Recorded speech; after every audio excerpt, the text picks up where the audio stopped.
I've made a video game, or have I? Let's talk game design. You may have already seen my video about making a game in 1 hour, but if you haven't, you should go and watch that to see what kind of shambolic madness I'm capable of with a 60-minute time limit. After releasing that video, I had a comment suggesting that I might turn this into a thing, and being the egotistical sociopath that I am, I asked if they'd dare me to make a game in 10 minutes. Which of course they did. Completely unrelated to that, I received a DM on Twitter from someone challenging me to a 10-minute game creation face-off. Because of course I did. I also had someone ask if, in honour of the now defunct Brackeys YouTube channel, I would take up his 10-minute game challenge. Because of course I did. That's right. I want you to grab your mouse and keyboard and try to make a game in 10 minutes. So in the middle of making my first major Steam game and a week-long game jam, obviously I decided to see if I could make a game in 10 minutes. Because of course I did. What now follows is 10 minutes of completely unedited footage, because there doesn't seem a lot of point in editing it down, and I want you to see me at my most naked, metaphorically speaking. And now we hand it over to real-time Zane, who doesn't have the benefit of a script,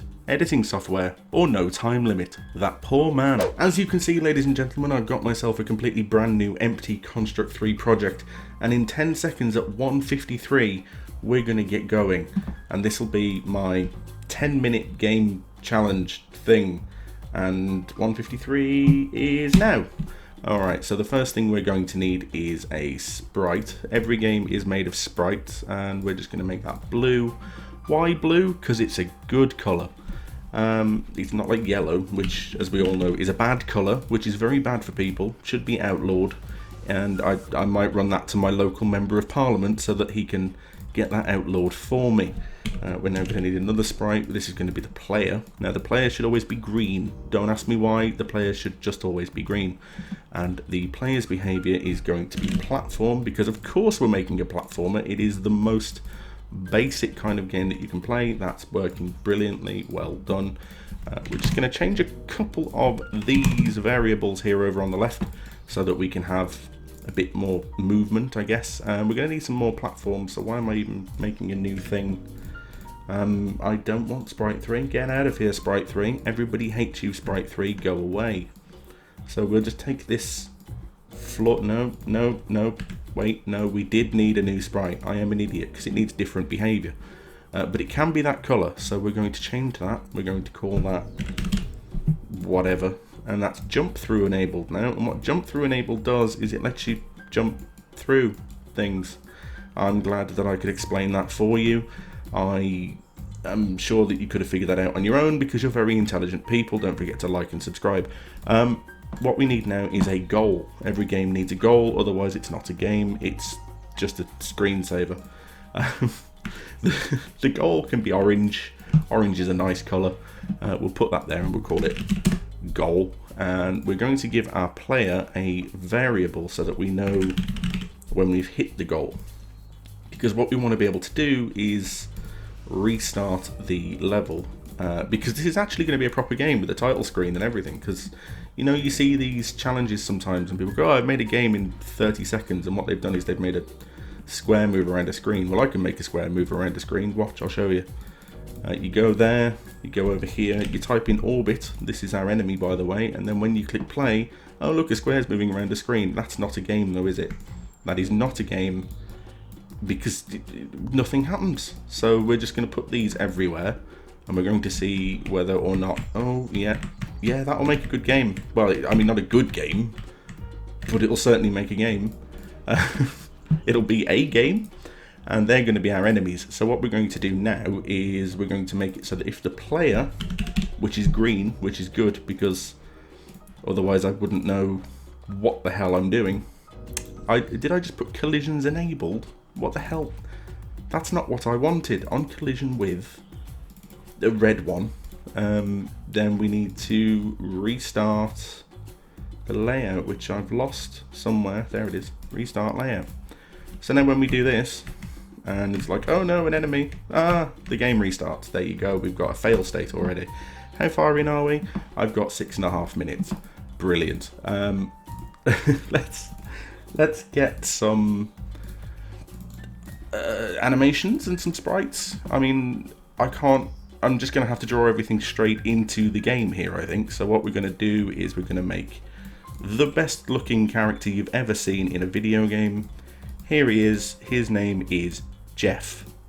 Jeff the platformy man.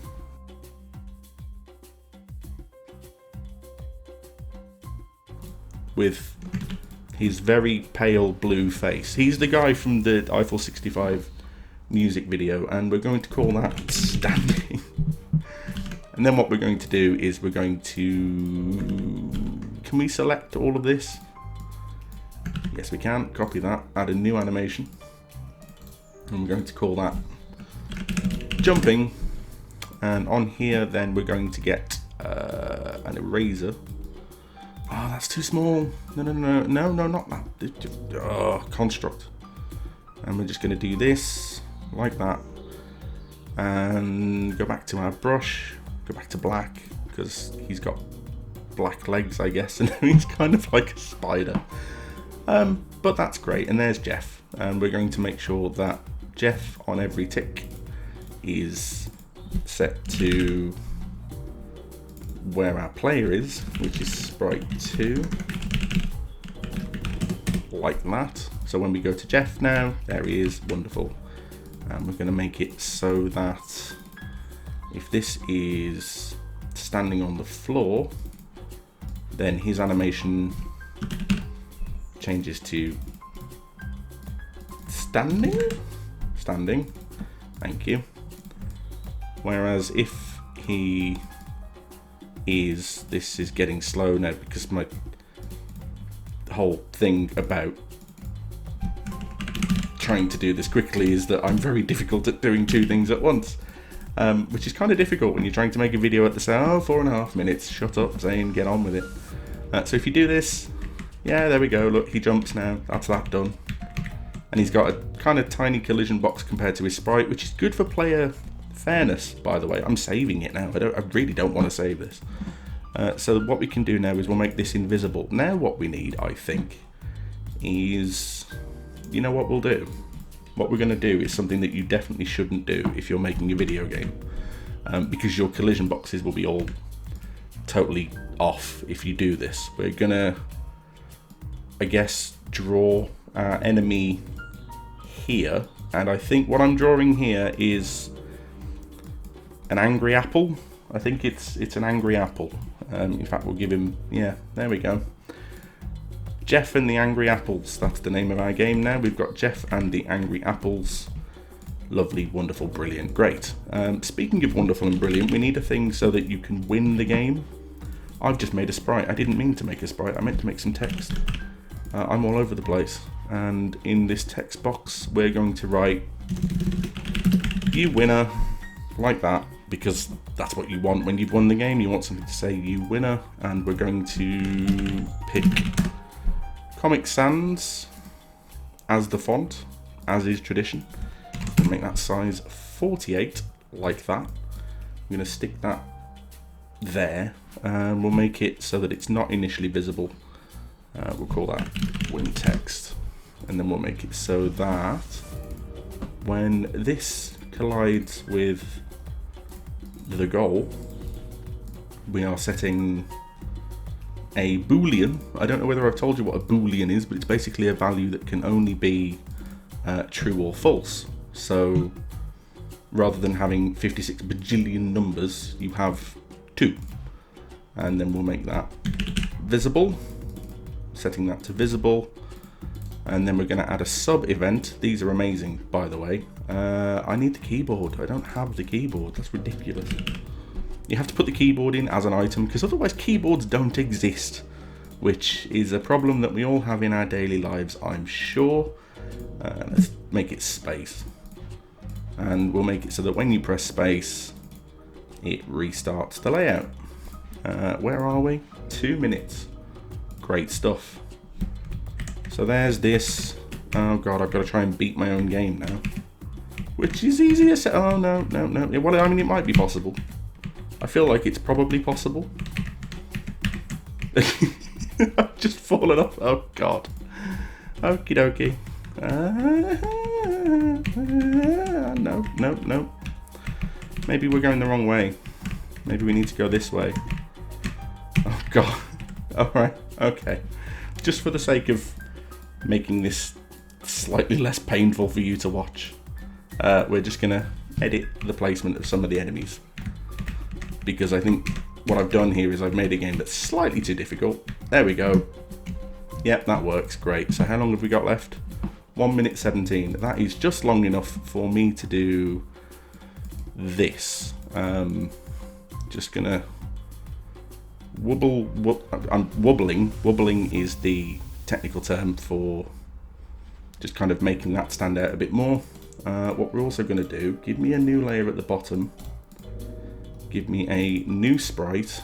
Let me resize that to this. Thank you. Now then, we want that. Great. And maybe that. Lovely. And then we'll have one of these, like so. One of them. There we go. That up there. Great. Line layout. Cover layout. Make this layer transparent. I guess make these black. Can I make them all black at once? Yes, brilliant. Where are we? 3 seconds, 2 seconds, 1 second, play game.